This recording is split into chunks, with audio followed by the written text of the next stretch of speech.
come forward. Space flight is risky, even at its safest, and even at its most routine. And a test flight by nature is neither safe nor routine.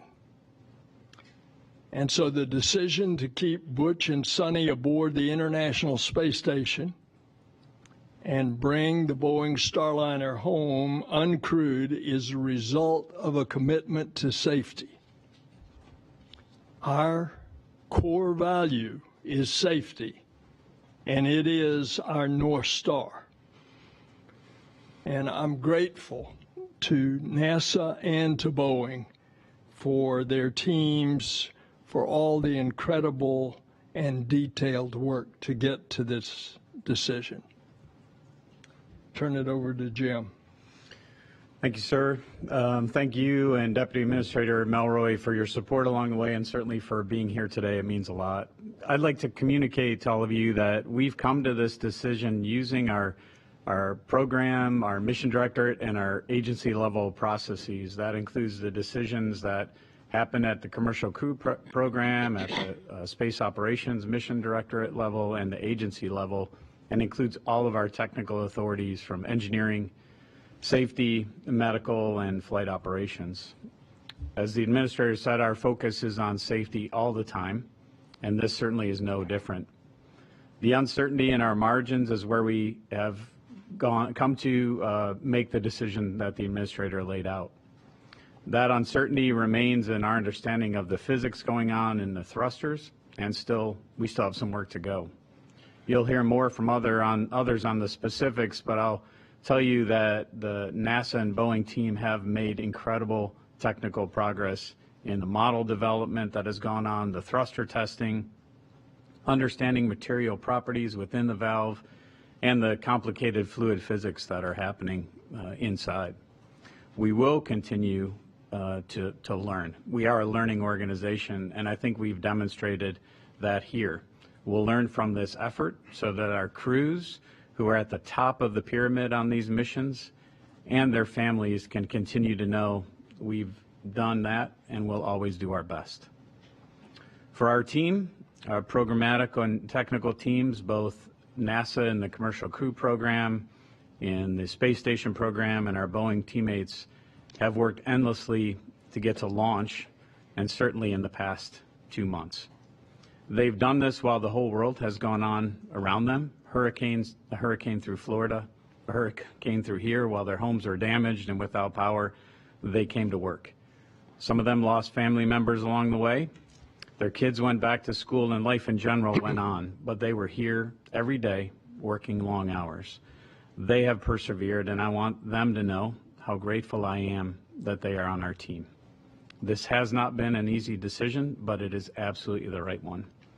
Let me turn it over to Ken Bowersox and thank Ken and all the leaders here and the ones that are not here with us today for their work. Thanks, Jim, and thanks to you and the administrator for joining us for this press conference and for our meetings. You guys have been heavily involved, and we appreciate that. I also want to thank everybody who's here in the room with us and watching online. It says a lot that you're with us on a Saturday, and I want you to know how much we appreciate your support as we work to fly our mission safely. I'm really proud of the NASA team and the Boeing team for all the work they've been doing the last couple of months. It's really been impressive to see how they've been very agile in testing, gathering data, and completing analysis. And then having the tough discussions that go along with processing that data and coming to conclusions. Our intent today was to have the first part of a flight readiness review. The goal of that review was to come up with a NASA recommendation on whether we should proceed with the crewed flight test, either crewed or uncrewed. Our Boeing partners told us that they would be able to execute either option, and they thought that the call belonged to NASA because of our wider view of all the risks involved. We conducted a poll. All of the organizations on the polling sheet indicated that they thought we should proceed uncrewed with the flight test. And so our next step will be to process toward that uncrewed flight test, to finish those preparations, and we'll have another part 2 of the readiness review Wednesday or Thursday next week, we believe, to make sure that we're ready for undock and to complete the test. We are still in the middle of a test flight. We have to remain vigilant. We need to get the vehicle back on deck, go through the data, and once we've done that, we'll start thinking about our next steps for Starliner's next flight. And now I'd like to pass the mic to Steve to share more info and more details. Thanks, Ken, and thanks for the kind words. I want to thank all of you for being here, and the public and everybody for following our progress over the summer. It's been a long summer. It's been a long summer for our team, and I want to first start out by thanking our team who's worked so hard over the summer, long hours, weekends, nights, testing, analysis, reviews. I mean, it has just been an incredible effort by the team. We are dealing with a very complex issue with the thrusters, and I'll talk more about that, but it's challenging to predict their performance. It's challenging to predict the temperatures we'll see, and so that's why it's been tough, and it's taken the time ever since we docked back on June 6th to get to this point. Very proud of the due diligence that the team has displayed, their perseverance, their fortitude, courage, dedication, resilience as they learned more and we got more data and different results at times than we expected. I especially want to thank the Boeing team and their contractor team, Aerojet Rocketdyne, the engine manufacturer, the valve manufacturer, Moog, all their suppliers that participated, along with the NASA workforce. We have brought in expertise from just about every NASA center. We did testing at the Marshall Space Flight Center.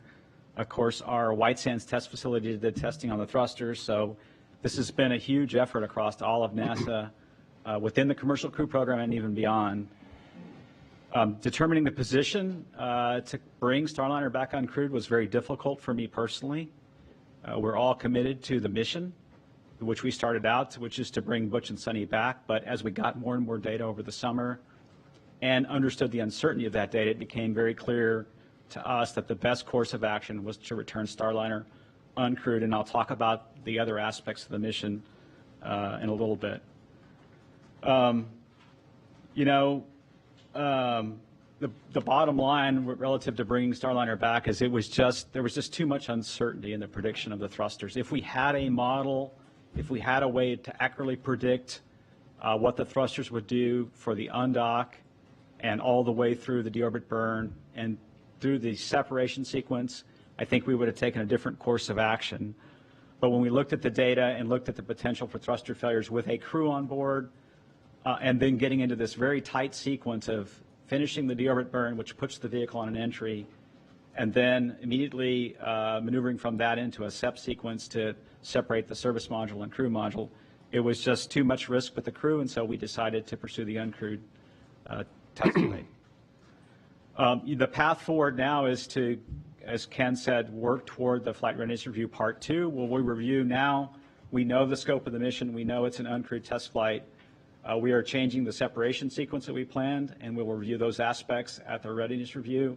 We're going to go with a simplified separation technique to get away from station a little more quickly. We'll get to the deorbit burn and execute that nominally. We have a good setup in terms of the opportunities into the White Sands Space Harbor for a number of opportunities in September. We'll land or undock in early September, and then we have a lot of work to do relative to the rest of the mission, which is Butch and Sunny stay on the space station for some time, and they return on Crew 9. We're configuring that spacecraft with a couple extra, 2 different seats. So we'll have 2 different crew members, 2 crew members on that vehicle, and then we'll have it ready to bring Butch and Sunny home. So they'll be ballast in 2 seats on the uphill. We also have to work to reconfigure the Crew 8 vehicle. When Starliner undocks, it will undock first. and then the Crew 8 vehicle will serve as the lifeboat for Butch and Sunny. We have a configuration on the cargo pallet we'll go put in place. So again, we'll get Calypso home when we're ready to do so. We're going to take our time taking the steps, each step along the way. We'll have an important simulation ahead of that flight readiness review with the flight control team. You know, if you put yourself in their place, they have practiced for 2 years to bring a crew home on Starliner. There are some differences in executing the undock sequence and the coast to the deorbit burn and the deorbit burn without a crew, and so they're going to practice that next week. I'm extremely grateful for the commercial crew program, the entire team. It's an honor to represent them here today, and I'll turn it over to Dana Weigel.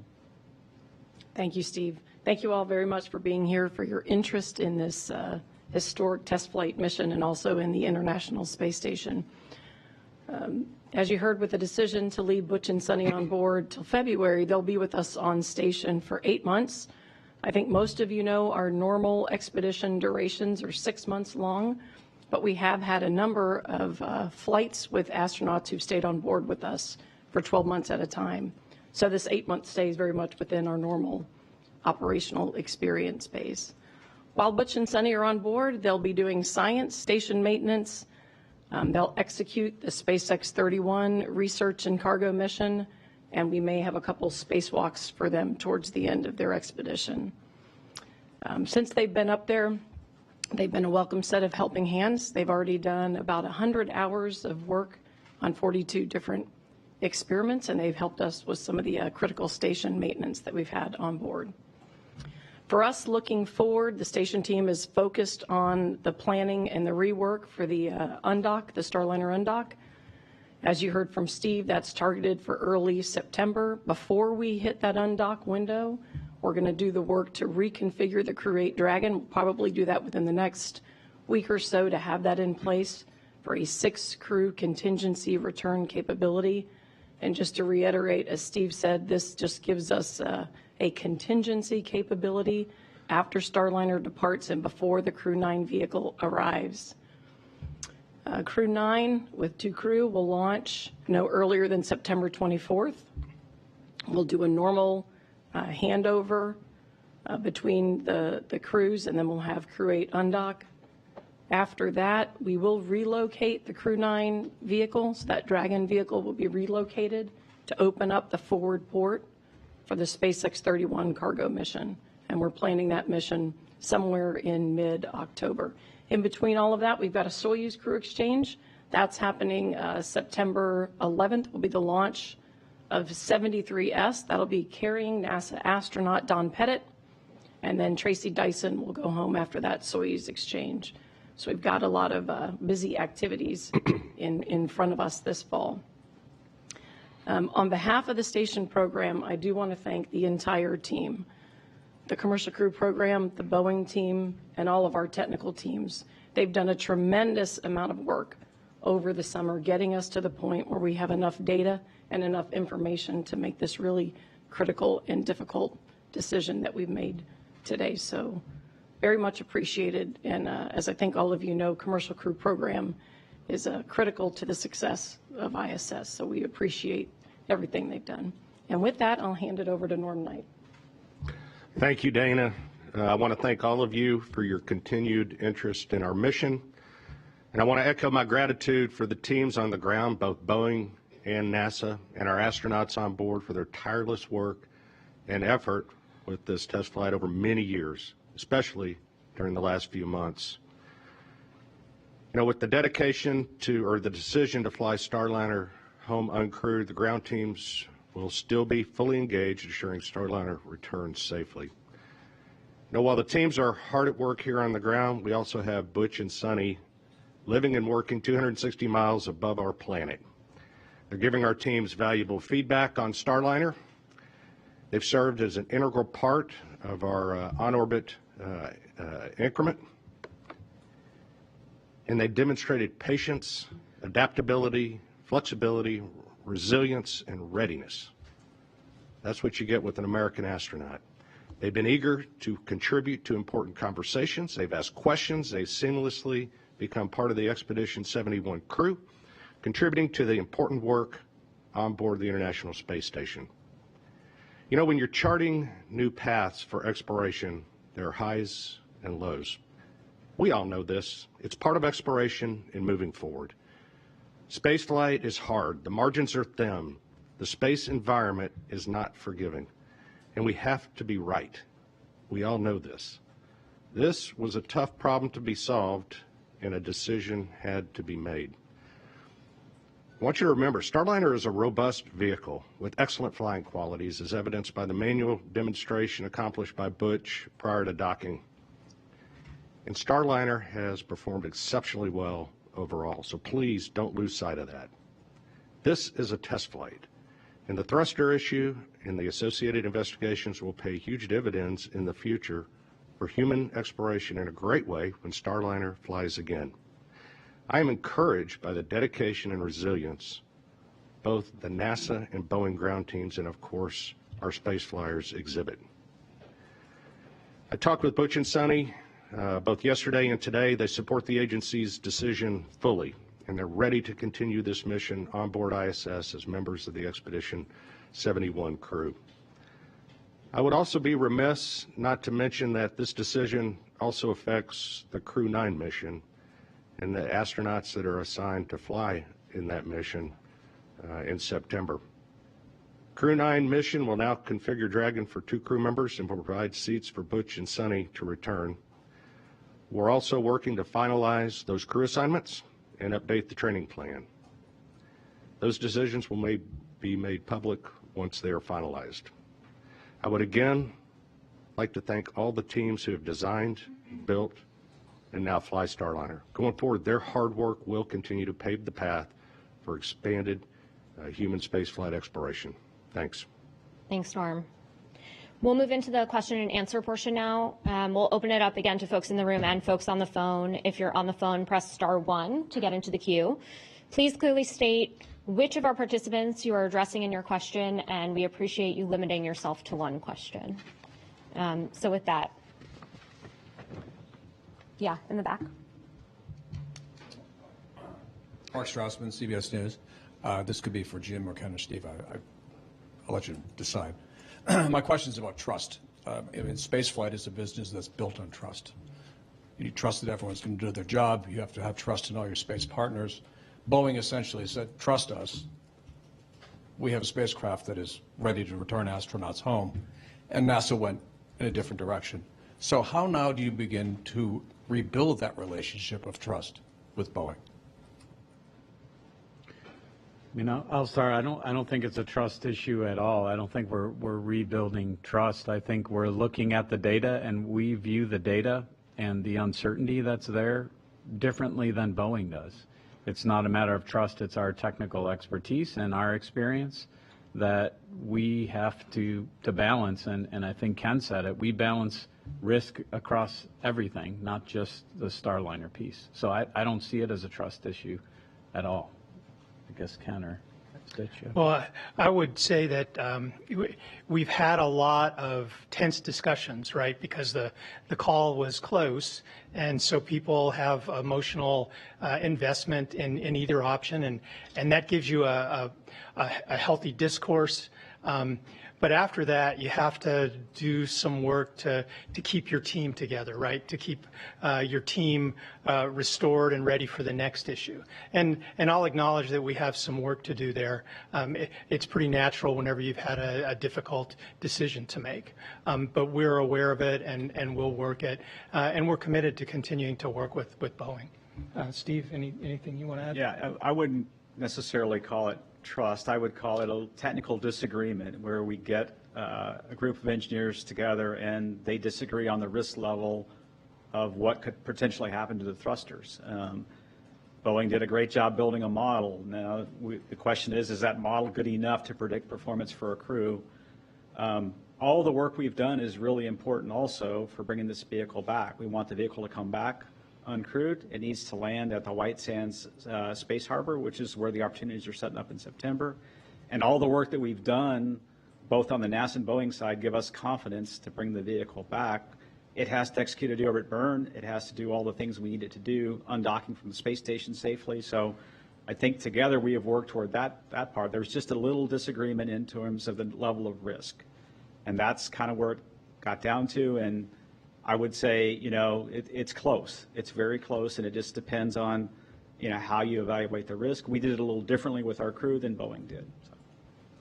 And Mark, trust is a two-way street, and it's built upon a relationship. And I think, as indicated just an hour ago by the new CEO of Boeing, that they intend to move forward and fly Starliner in the future, which is very important to NASA, that we have two human-rated vehicles. I think you should understand the trust is two ways. Eric Berger with Ars Technica. Two questions. One for the administrator, just to follow up on that question about Boeing and your discussion with the Boeing CEO, Kelly Ortberg. How do you anticipate that NASA can help Boeing get Starliner operational missions? Could you maybe fly like a cargo mission to support that, or just curious what your thoughts are on that? And then for, I think, Ken Bowersox, curious, when did you think it was likely that Crew Dragon would be the vehicle to bring the crew home, Butch and Sunny? From the outside, it does seem like that you saw something perhaps in the White Sands test data that gave you concern. It certainly seemed like that's when the odds seemed to shift toward Dragon. Would love any insights on that. Thank you. Your question to me is best answered by the people that are going to determine the specific testing and what is required before the crew would fly. Yeah, I can take a cut at that, Eric. So we're going to sit down with Boeing and kind of lay out what's that path, right? I would say the White Sands testing did give us a surprise. We saw in that testing, as we did 5 total simulations with that thruster of a downhill deorbit burn sequence. And so that's when we saw this swelling of the poppet on the oxidizer side. In other words, a piece of Teflon that swells up and it gets in the flow path and causes the oxidizer to not go into the thruster the way it needs to go into. And that's what caused the degradation in thrust. When we saw that, I think that's when things changed a bit for us, in that now we know that's prevalent, and where is it prevalent in other thrusters, and then what could that swelling do in the future. So that's, I think, where we change course. What we have to do now moving forward for Starliner 1 is how do we avoid firing that thruster in a manner that would cause the heating that causes that oxidizer poppet Teflon piece to swell? Can we figure out how to do that with some testing? And can we also have learned recently that the environment in the doghouse, and I think I've talked about this, is hotter than we thought. In other words, when the other thrusters fire in a doghouse, some of that heat soaks back into an individual thruster, and that causes the Teflon to swell. It also causes some vaporization of the propellant. So is there a way we can figure out how to get the doghouse cooler overall?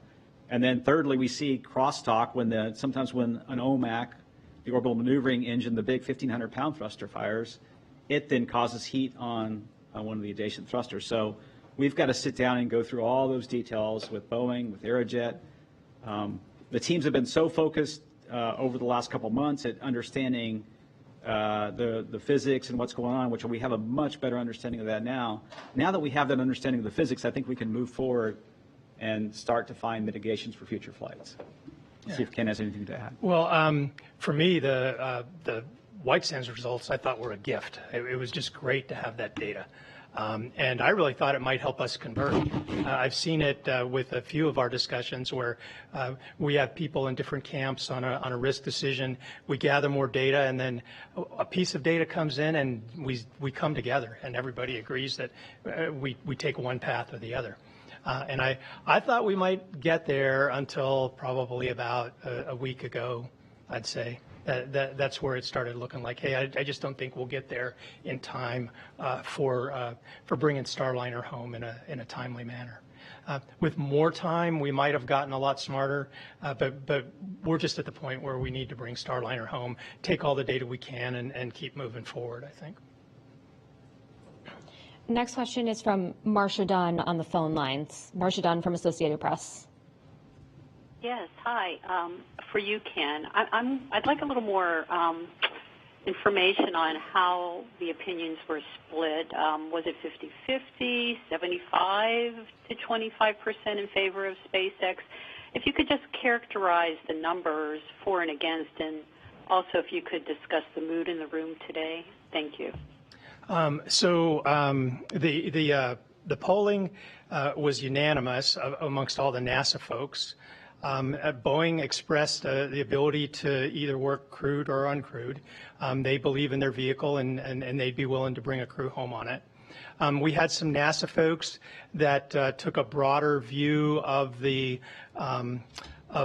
global risks, who thought that, hey, we probably should keep the crew on the test flight. To say whether that was 15, 20% of the people, I'd have a hard time coming up with that number. But as far as the mood, all of us really wanted to complete the test flight with crew, and I think unanimously we're disappointed not to be able to do that. But that's part of the reason our system is set up the way it is, right? You don't want that disappointment to weigh unhealthily in your decision. And so on purpose, our system increases the volume on some of our voices from the technical authorities, folks that are asked not to think about those emotions, and it helps to pull you away from the fact that you might be disappointed in a certain decision, and then guide you towards that final outcome. And I would add on the mood in the room, you know, I think everybody is professional and did their jobs, but there is a sense of not accomplishing the mission that we set out to do. And even for myself personally, that is a hard thing to go through. It's a little bit of a situation of loss and feeling like you lost something. And we haven't, in the ultimate long-term view, we have not lost anything, because Boeing, as the Administrator Nelson said, is committed to finding the solutions and flying Starliner again. But I probably can't express in words what it's like when you commit to a mission, you've worked on a mission so long, and then we make a fairly dramatic change, which we have not done in human spaceflight in a long time. And so there's a feeling of loss, and we'll work with our team to make sure we talk about that and we move forward from here, because we need this team to focus not only on returning Starliner safely, but we have a Crew 8 mission to return and reconfigure. We have a Crew 9 launch coming up as well, and we need to focus on all those things. We have a really busy time frame, and we'll do that. We'll talk to the team and make sure they understand that it's nobody's fault, and it's a normal feeling to have this feeling of loss, or that you didn't complete what you intended to do. Okay, we'll take the next question also from the phone lines from Marissa Para from NBC News. Hi, everyone. Thanks so much for doing this. Marissa Para with NBC here. Senator Nelson, this could be for you or for anyone else who wants to join in. We heard a mention of a next space flight for Starliner a couple of times, and we know how much NASA would like to have an alternative to SpaceX, more companies available to provide the ability to shuttle astronauts to the ISS. Senator Nelson, how certain are you that Boeing will ever launch Starliner with a crew on board again? 100%. 100%. Correct. There is no shadow of a doubt in your mind. Can you explain why? Because of what this panel has already told you.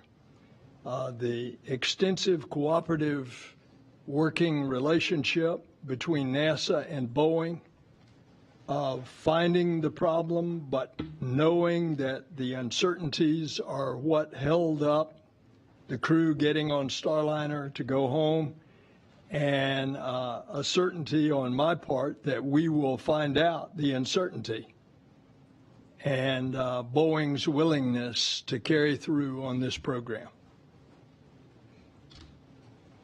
All right, next question from the phones, Kristen Fisher from CNN. Thank you. My question is also for Senator Nelson. Senator, you were a member of the congressional committee that investigated the Challenger accident. You were a senator when Columbia happened. How much did that experience influence your personal decision today? Thank you. Well, Very much.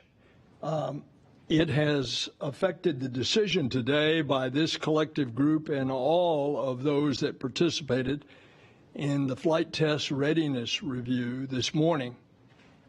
It is a trying to turn around the culture that first led to the loss of Challenger and then led to the loss of Columbia, where obvious mistakes were not being brought forth. For example, give you specifics going back to the loss of Challenger. Even the engineers in Utah, in Morton Thiokol, were begging their management not to launch because of the cold weather. And that information never got up. And that was happening on the very night before the launch the next morning. Another example, on Columbia,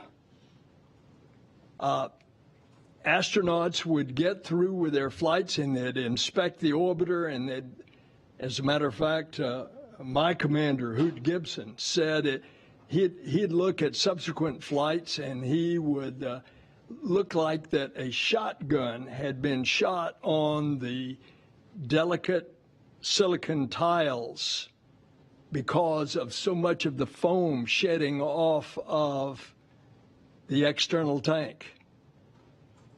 But there was a culture that did not bring that information up to the decision makers. So NASA ever since has tried very hard to bring about an atmosphere in which people are encouraged to step forward and speak their mind. And I think Right Today is a good example of that. Do we have other questions in the room? Yep, back left.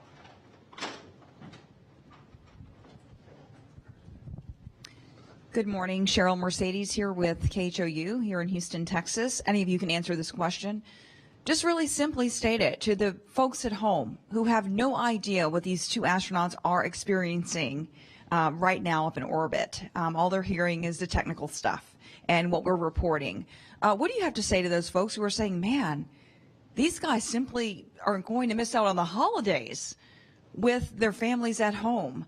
What's it like for them up there? What are they experiencing day to day now with this decision and this news that it will now be months before they return? Thank you.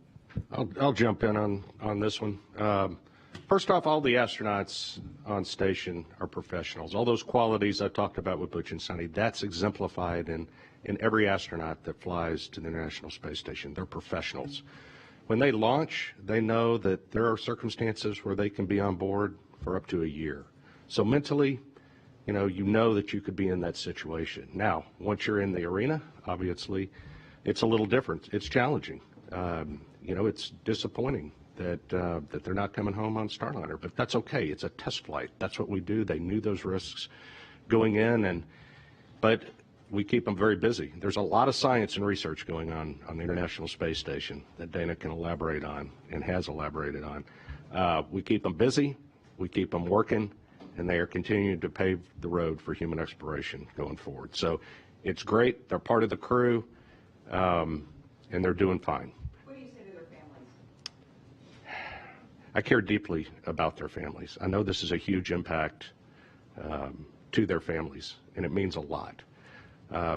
Their families are the pillars that keep them strong. They're the pillars that we at NASA depend on for the workforce to keep us going. They're the pillars that help this team with the crewed flight test have the resilience to keep going, especially over these last 2 months that were needed to go forward. And that's both at NASA and Boeing. So family is the backbone of what we do in the support structure. So I tell their families, thank you. Thank you for their support. Thank you for what they do to allow NASA and our commercial partners to do what we do to explore space. We're going to go back to the phone lines. Next is Eben Brown from Fox News. Hi, good afternoon. Eben Brown, Fox News for Administrator Nelson. Sir, I can appreciate all the technical and R&D review here that's being detailed for us and the investment everyone has in this. But I'd like to ask you about the investment we as taxpayers have given to Boeing over, I think it's at least 15 years now. It's been hundreds of millions from seed money to selecting them as providers for commercial crew. At what point, and I understand this is an oversight issue and it may come from something above the agency, but your career has spanned both the agency and above the agency, and I want to know how or when or what's the process for reviewing this contract to determine we're not getting what we paid for as taxpayers. I say this as knowing that there is a public sentiment that is very skeptical of Boeing as a corporation right now, not just due to this, but also due to their other issues in commercial aviation. So I'd like to know when those discussions happen and how they happen and what gets discussed. To specifically answer your question, you remember when we started the commercial program, one of the advantages of the commercial program was that it was going to be a fixed price contract. So much of NASA's research and development in a very unforgiving environment, space, that is very hard and is cutting edge technology, and it is very expensive. And as a result, on the normal way of contracting, cost plus, it will run the cost way up. Not so with the commercial crew program. And that was part of the negotiation for both of the companies, Boeing and SpaceX. And they've got a fixed price. And if you check the record, you can find out how much additional Boeing has had to spend. So my answer, you're posturing the question of what I would answer in front of a congressional committee about the cost, is that this program is working like it should.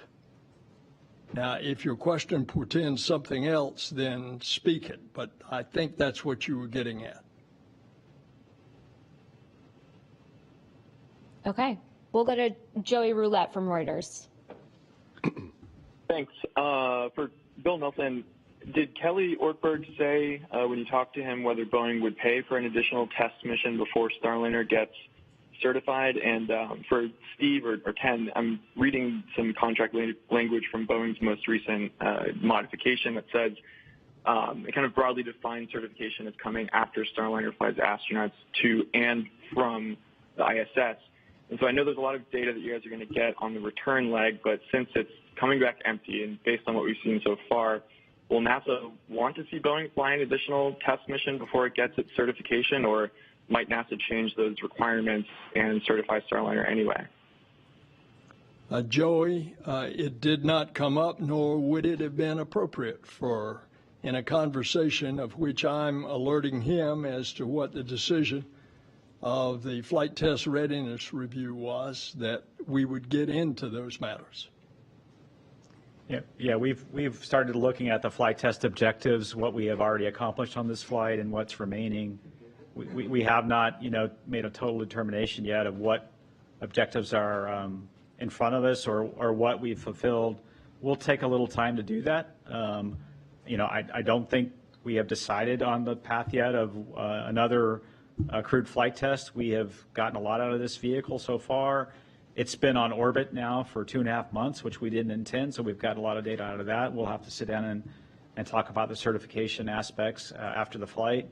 It's a little premature to do that at this point. So. Yeah, we need to get the vehicle back on the ground and then analyze the data and be driven by that in our next decision. But I wouldn't rule anything out, right? I mean, we have options for how we move forward. The one thing I do want to emphasize is we plan to work together with Boeing to find that path. Next, we have Chris Davenport from the Washington Post. Hi, thanks so much. I guess for Ken Bowersox, I want to follow up on that poll, which you said was unanimous. I wonder if you can give us a number of votes cast that was as part of that poll? Was it like 10-0, 12? How many votes were there? Thank you. Well, so I'll kind of go through just mentally all the orgs we polled. We unofficially asked the opinion of the NASA Engineering and Safety Center, the Flight Operations Directorate, the Division Director for ISS and Commercial LEO Development at NASA headquarters, the ISS program, the Commercial Crew Program, the Engineering Technical Authority, the Crew Health and Medical Technical Authority, Safety and Mission Assurance Technical Authority. Let's see, who else did I leave out? All the center directors from Stennis, Marshall, JSC, and Kennedy Space Center, where the Commercial Crew Program is officially based. Anybody I missed on that list? I think you got just about everybody. Yeah, I think did I get everybody? And that was again, everybody concurred with proceeding uncrewed, and they stated where they might have one or two people during our meeting that had a different opinion, and tried to give those folks an opportunity to talk to the group. We'll go to Micah Maidenberg from Wall Street Journal. Thank you. For Administrator Nelson and Jim Free, there was a discussion on a previous call about Starliner returning uncrewed, if that would count as a loss of mission or mission failure.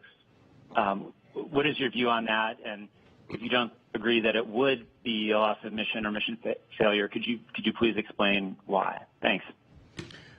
Yeah, Mike, I think let me go back to echo something Steve said. We've accomplished a lot on this mission and learned a lot about this vehicle, satisfied a lot of the objectives already. That stressed here by Steve, stressed on previous press conferences. We'll look at this as we do any of our missions to see, does it fall into any of the categories that we have that we define as a mishap once we get the vehicle back. That's our time to look at that, so I think that's a question I'd save and pose to us on the other side of getting the vehicle back. We'll go to Izzy Alvarez from ABC. Thank you.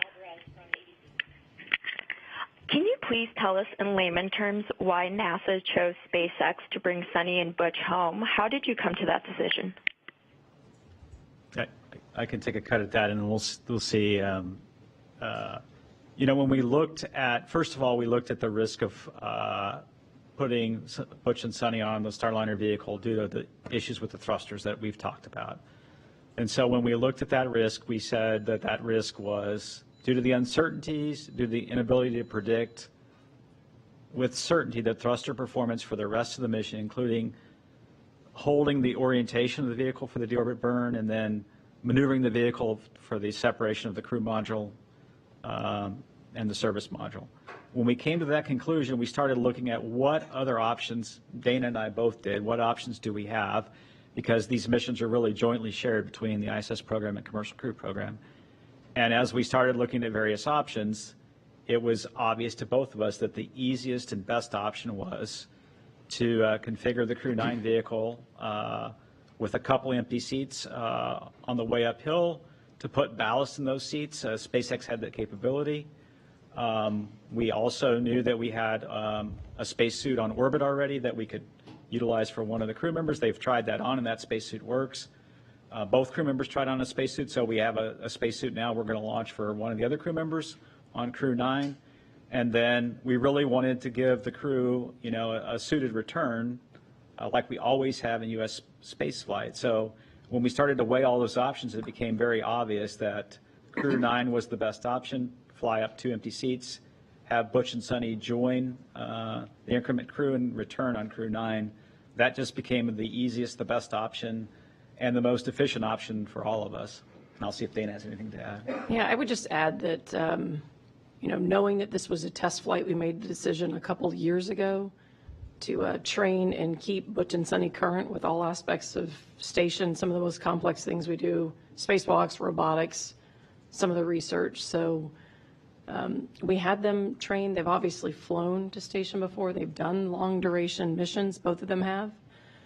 And so again, when you line that up with our vehicle options and the fact that the Dragon spacecraft is highly automated, As you all know, we've used it for private astronaut missions. We do have a lot of experience taking people with much less training than what our classic training is for our NASA crew and having them fly on Dragons. And so when you look at that in aggregate, it made a lot of sense to make the decision to adjust Crew 9 and have them do a full expedition and come home on a Dragon.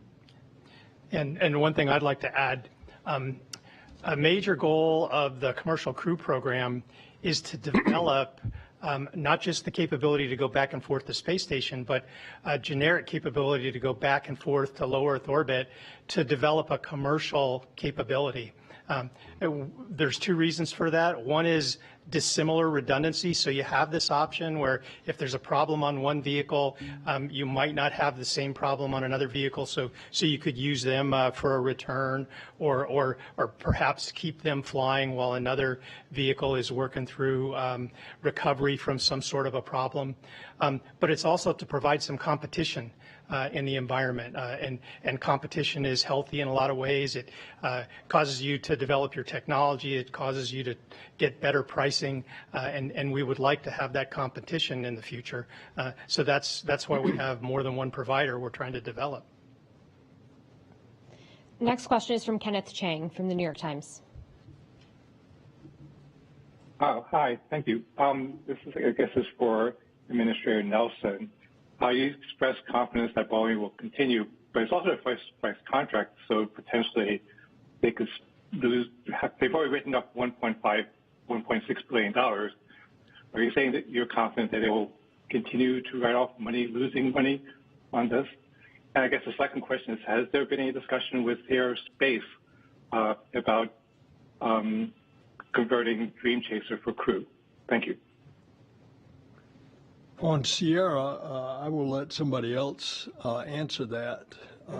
With regard to Boeing, remember, it's a fixed price contract. We expect delivery on the contract, and therefore, there is no discussion at this point on NASA's part in the question that you pose, which is basically that they've spent X, will they spend Y to get to where Boeing Starliner becomes a regular part of our crew rotation? That's not, I don't have the answer to that, nor do I think we would have the answer now. And I'll add about Sierra Space.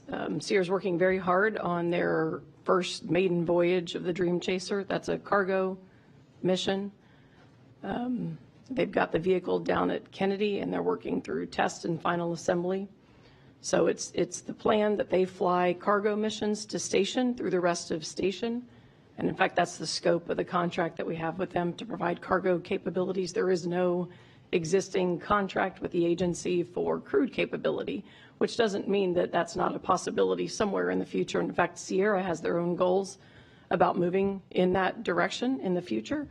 But for now, the work and the focus is on getting them flying as a cargo flight. And if you look back to how we started SpaceX and the Dragons, that's a very similar approach.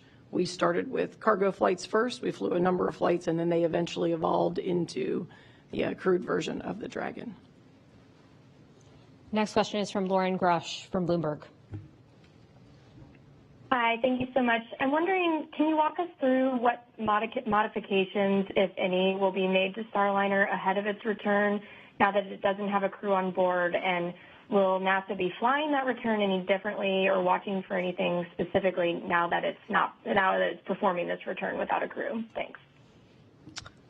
I'll take the question relative to the reconfiguration of Starliner. There's a few things that we have to do differently. As I said earlier, we're going to modify the separation sequence a little bit to get away from the space station a little quicker than we had planned. So that's one modification. That will be done via ground commanding, and then there will be some time-tagged events in the flight software that they'll execute. There are a few items in the cockpit that have to be configured a little differently. Obviously, if you had a crew on board, some of the life support systems will be configured just like we did on the Orbit Flight Test 2 mission in 2022. We'll use those same configurations.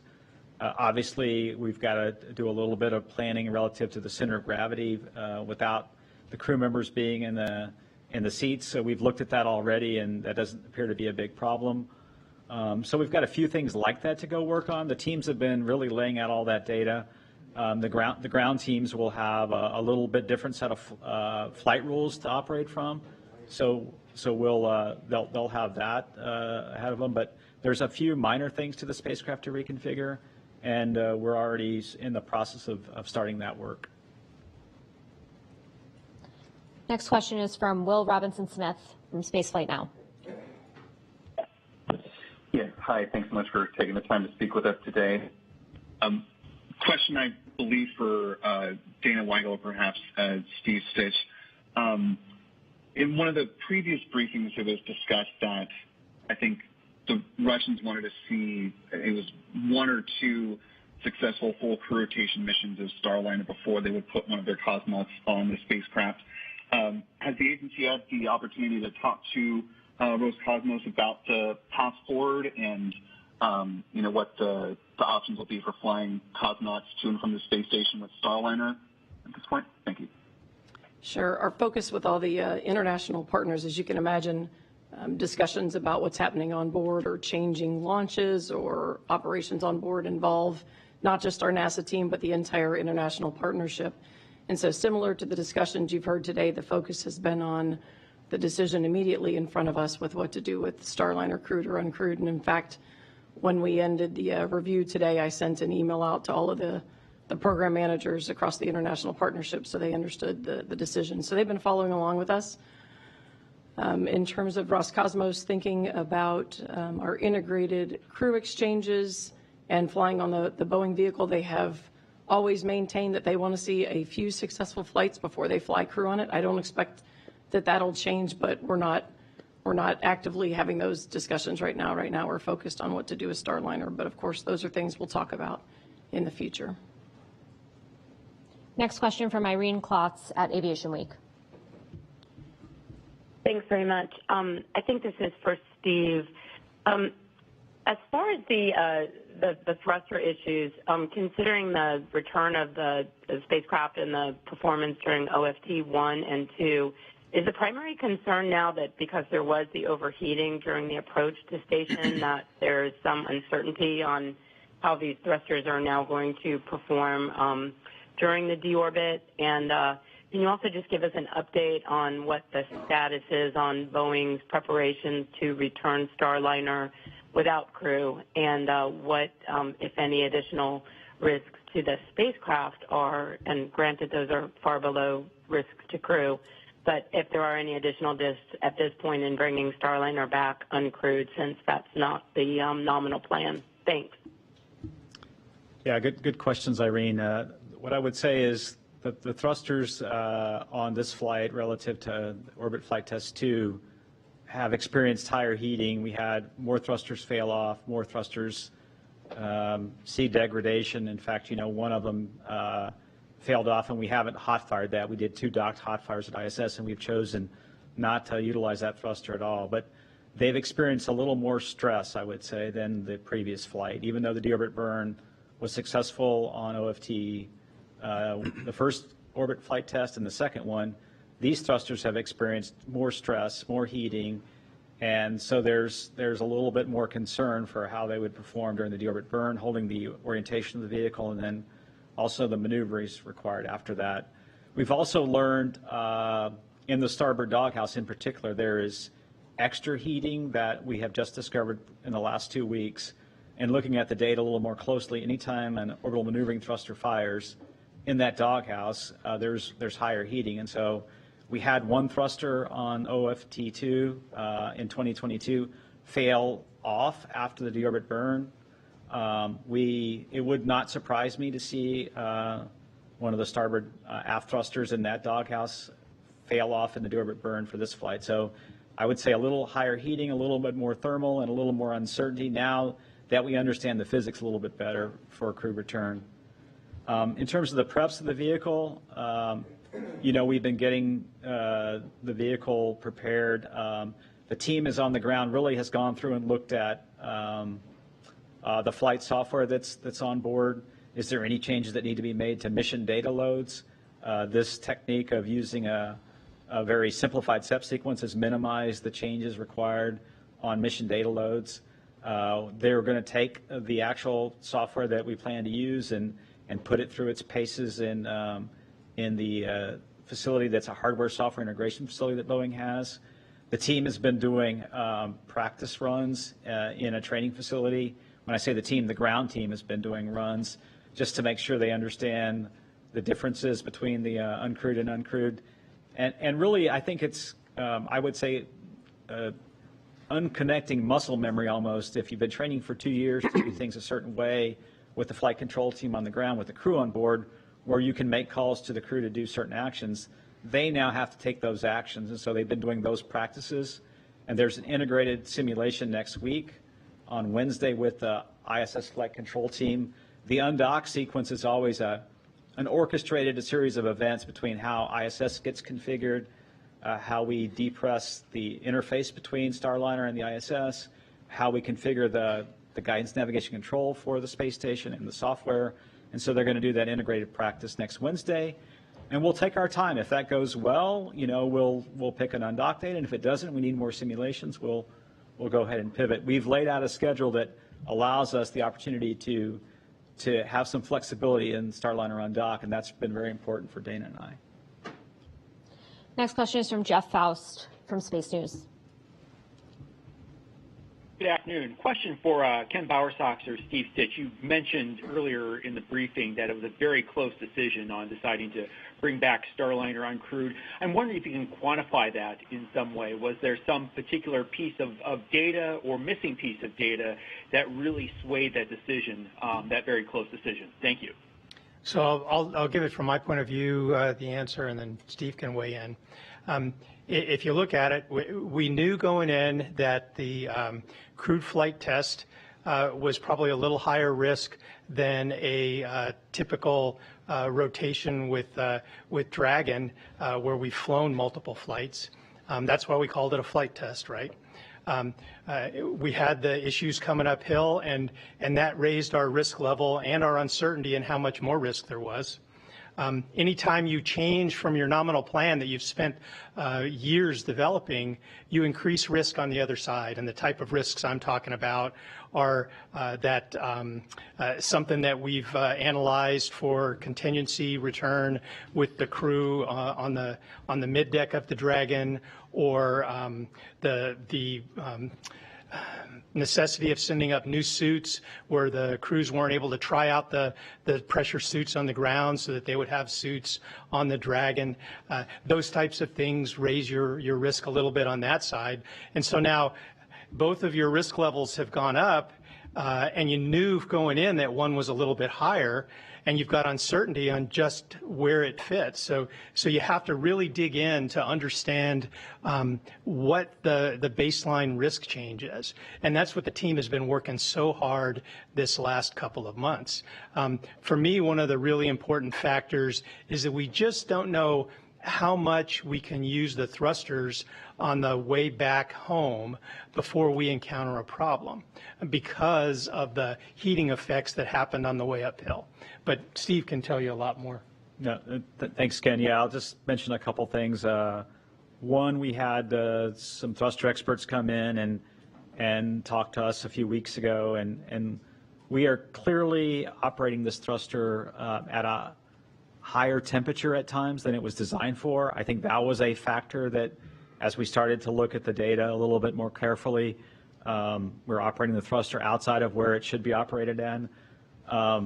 Understanding, could a thruster just fail off gracefully, or could there be another failure mode that is not so graceful? I think that was an important factor as we talked about the two differences.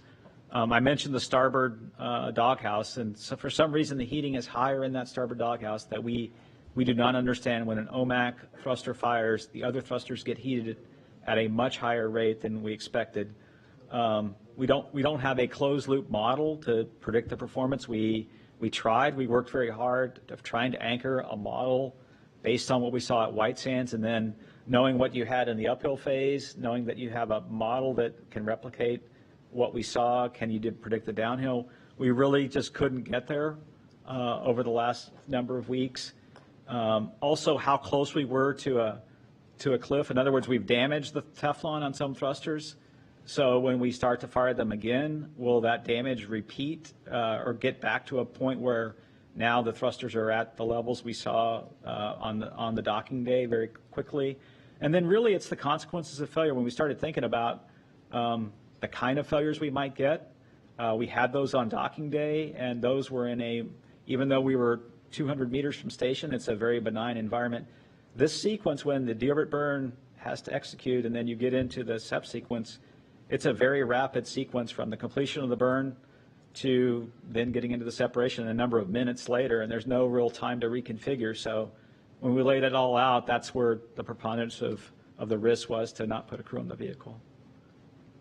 Our next question is from Manisha Ravasetti from Space.com. Hi, thanks so much for doing this. I think my question is mostly for Dana. I was wondering what are some of the challenges that you faced in accommodating this delay with ISS operations? I would guess that there are maybe changes you had to make with food allocation or other supplies and task division. And then relatedly, you mentioned that even with this 2025 planned return date, it is the trip is within the scope of what you're comfortable with, for astronauts traveling to the ISS. So what do you think would have been too long for this day, and the point at which we should be, worried about the fact that they're still up there? Thank you. Let's see, for the first part of your question, just at a high level from a programmatic standpoint, we protect for about 4 months of what we call consumables reserve, so food, water, different kinds of consumables we have on board. Those are the two biggies. 4 months for 4 crew is what we protect for. So we always stay above that amount. And we do that intentionally so that if we had a problem with the delivery, a cargo flight that didn't make it, for example, we'd have margin. So we always have a little more than what we need for some period of time. It's not limitless. In this particular case, we did have a resupply mission. In fact, just a few weeks ago, the Northrop Grumman 21 flight came up, so we had our eye on that flight. And so once we realized the team was working through issues and we were likely to have Butch and Sunny on board, we changed that flight's manifest. So we added more supplies to keep us above that reserve level. We've also got the SpaceX 31 cargo flight coming up around the corner, so we've got extra supplies on that. And so we've been able to modify and adjust our cargo mission supplies to accommodate the extra mouths we're feeding. No one has had to go on a diet or calorie restrictions, so we haven't had any limitations there. In terms of duration on board, you ask an interesting question. One of the things as an agency that's really important for us is to understand the impacts of long duration space flight on the crew. And so far our experience base and that of the cosmonaut experience base is up to about 12 months, give or take. And so we understand very well performance implications and what it looks like for operations and crew health there. So you're asking the question about how long is too long. I don't think we as an agency know the answer to that. We can tell you that we understand what 12 months does. We're interested in that from Moon to Mars. And those are some of our research objectives and what we're trying to learn in the microgravity environment, but no specific concerns with 8 months or even up to a year. And so far, our data suggests that as long as we've got the right mitigations on board, exercise, the crew spends about 2.5 hours a day with cardio and weightlifting, and as long as we can keep them in shape with rigorous routines, et cetera, we've done a pretty good job keeping the crew's health up with long duration stay. Next question is from Tim Fernholz from Payload Space. Thank you for taking my question this morning. I was just curious if you have any thoughts now on what might have been done to avoid this scenario after OFT2, if more attention should have been paid to redesigning the propulsion system, or if there were decisions that should have been made during the test campaign to avoid the scenario. Thank you. Yeah, I'll take the question. I think if we look back at OFT2 now with this newer lens of what we learned at White Sands, certainly could we have explored OFT2 in a little more detail, either leading to some redesign of the doghouse to get the thermal environment lower, or operate the thrusters differently. I think it's easy to do that in hindsight. You know, if we went back and thought about the whole integrated problem a little bit more, could we have done some kind of testing? What I would say is it's very difficult to test the doghouse environment on the ground. You've got thrusters that fire in multiple directions, and it's very hard on the ground to have a test facility, a vacuum chamber that accommodates thruster firings in multiple directions. So, and then get the thermal right in that doghouse and keep the thermal up. So there was no easy way to do that test on the ground. We thought, obviously, we had done enough analysis to show that the thrusters would be within the temperatures that they were qualified for. Clearly, there were some misses back in qualification. We're going to go through that data in more detail post-flight and then figure out what we can do to go fix them. And then we'll also look at our process. I would say we're going to look at the certification process. I know Boeing's looking at their process as well on how they got here. We're doing the same thing on the NASA side. Next question is from Sawyer Rosenstein from NASASpaceflight.com. Hi, thank you so much for taking my question. Earlier you mentioned that there would be a simplified undocking procedure. Can you kind of explain what that means of what this undocking would be like compared to, say, with crew, and what the contingency would be if there is an issue at some point with that undocking and burn away from the station? Yeah, I can answer the question. So normally we would back away from the space station, essentially go out in front and then above the space station, and then eventually end up below the space station and then on a trajectory that goes beneath it and out in front of the space station. That was our normal plan to undock, heading into the flight, before the flight. Now what we're going to do is execute a small number. The undocking itself with the NASA docking system will be exactly the same. We'll use the same techniques. The software will command undocking. We'll drive a sequence of hooks. They'll open up after we've depressurized that area in between the vehicles, and then we'll undock. And there's some springs that push the vehicle away.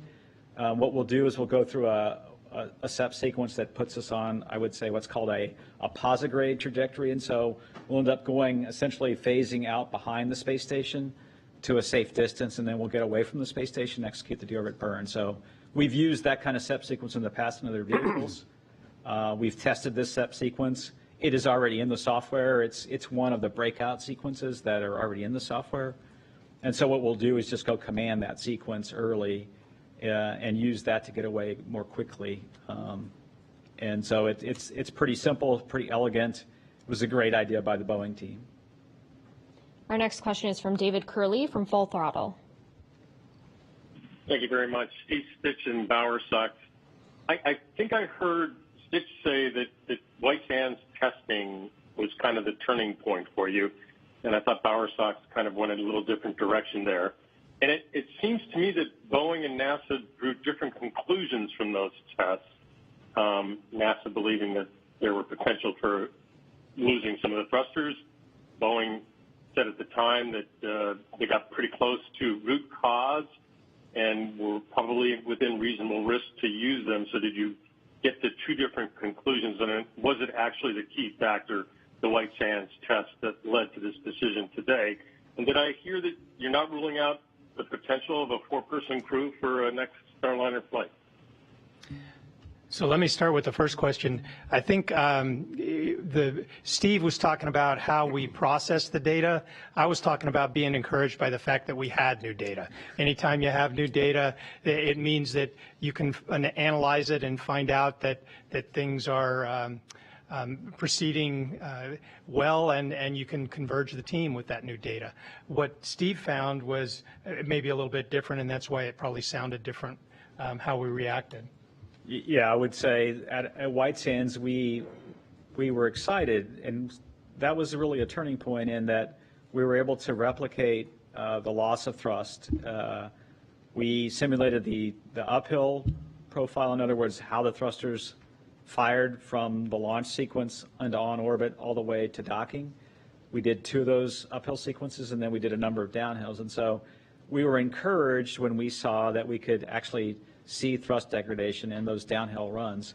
What then was new is once we took the thruster apart and we looked at the valve on the oxidizer side, we saw this swelling on the Teflon seat, which when we talked to the vendor, Aerojet Rocketdyne, they had never seen this before in this particular thruster. And so I think that's where there was a change in the risk posture. Initially, we were somewhat excited by replicating the damage, or the degradation in the thrust, but then when we looked a little more closely, we saw this swelling on the Teflon, and then that gave us a whole new idea of the physics involved in the failure mode, and then that led us to study that failure mode a lot more in the last few weeks. Relative to the 4-person Starliner crew, we haven't really had those discussions yet. We need to get the vehicle back. We need to work through our sequence of events on what changes we'll make, both for the helium leaks and the thrusters, and then we'll make a decision on the next flight. It's a little premature to discuss that. Next question is from David Denault from About Space Today. Good afternoon. I'd like to see if we can get a individual consensus across the panel. We've talked about the voting. What about the risk assessment? Was it a 50-50 possibility of coming back? Was it a 75-25 decision or a 90-10 decision that Starliner would be safe?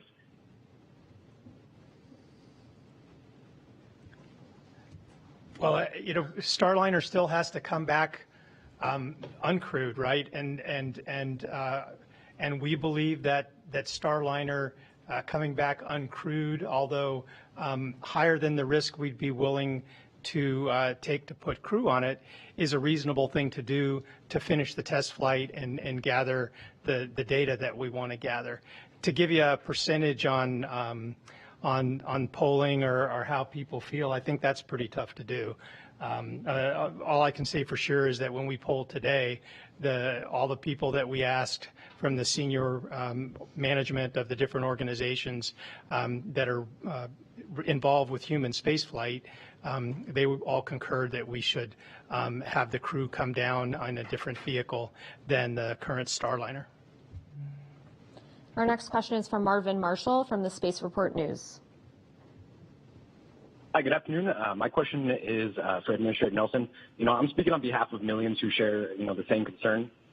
Given that SpaceX operates 4, soon to be 5 Crew Dragons and 3 Cargo Dragons that can resolve anomalies in days or weeks rather than, months or years, all while receiving, a few billion less than Boeing. So we're just, curious, why does NASA continue to support a company, with a history like this? We get the rationale was to have 2 options to ensure, reliability and redundancy, but that's what you get with SpaceX's ability to operate multiple spacecraft, quickly address anomalies, everything they do. So again, just speaking on behalf of millions, why does NASA continue to fund Boeing?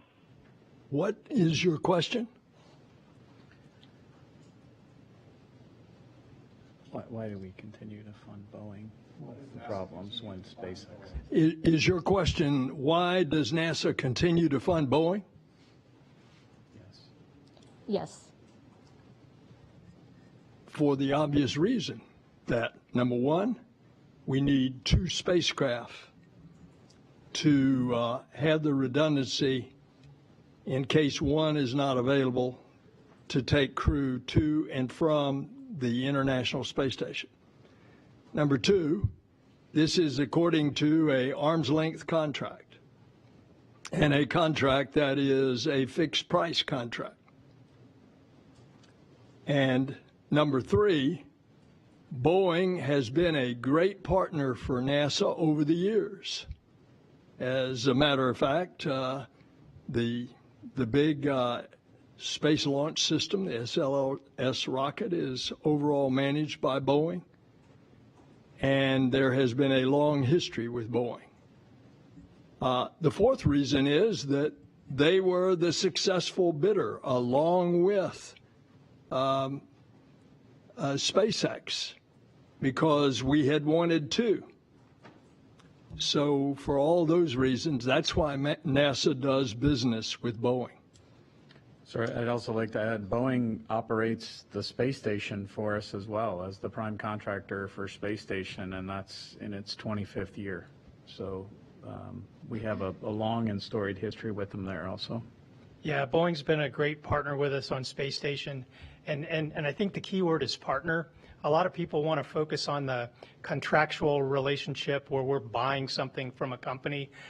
This isn't completely like that, right? I mean, we have a contract with Boeing, but it's to work together to develop this capability for our country. And we've had two good partners, Boeing and SpaceX, when it comes to commercial crew. And when they have problems, we don't just throw rocks at them or tell them that we don't like them. We work with them to get through those problems. Our next question is from Jackie Goddard from the Times of London. Yes, hello, thank you. And just following on from that, can you help us understand why Boeing aren't here and what we're to conclude from that? You used to brief jointly. And whatever the reason may be, was there any discussion around what their absence might communicate to the public? Boeing has been adamant that Starliner is safe. You folks aren't there.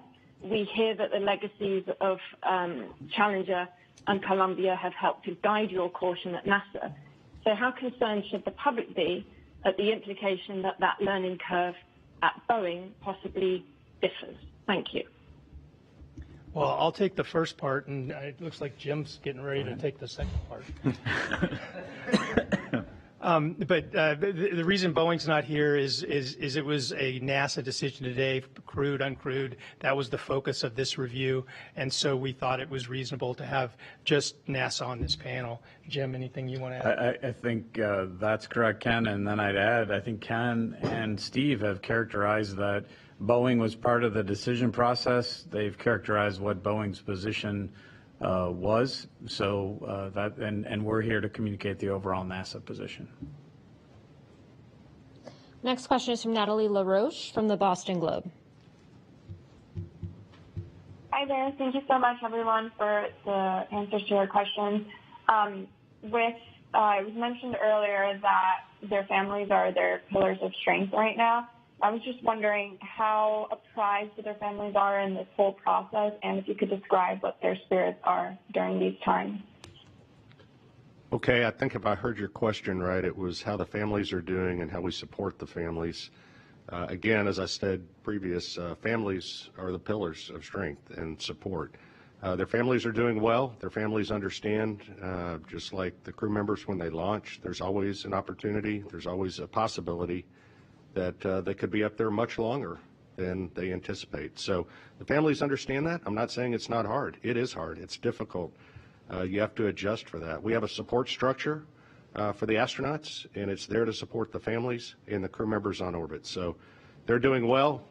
They understand, and again, we thank them for what they do. All right, we have time for one more question. So to close this out, the last question will be from Bill Harwood from CBS News.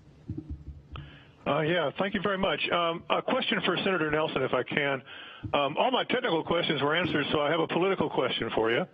There's been a lot of talk during the past few weeks that we live in an environment today where one presidential candidate is the chairman of the National Space Council, and we live in an environment where criticism is thrown about. I don't know what word to even use for it. The question is this: is there, in your mind anyway, did politics and the ramifications of this decision, if it didn't go well, play any role at all in your decision, your personal decision, Senator, about how to proceed with this? Was politics even in the back of your mind when you guys were talking about all this? Thanks. Bill, if anyone knows, you know that NASA is not only bipartisan, it is nonpartisan. And that's the way we've tried to operate this agency as long as I've been here. I can tell you unequivocally, from a personal standpoint, that politics has not played any part in this decision. What I said earlier about Challenger and Columbia and the lessons learned and what we've tried to change in a culture in order that safety is our North Star is what we are trying to do. in a very hostile environment in which if you make a mistake, it's very unforgiving. So I can tell you unequivocally, I have seen some speculation in the press that because we are in an election season, that decisions may have been made with regard to this announced today with regard to an election. Absolutely has nothing to do with it. And as long as I'm around here, it's not going to. Thank you, Administrator, and thank you to all of our panelists today. Thank you all for joining us. Stay tuned for more information on NASA's Commercial Crew Program blog at blogs.nasa.gov/commercial crew. Have a great afternoon.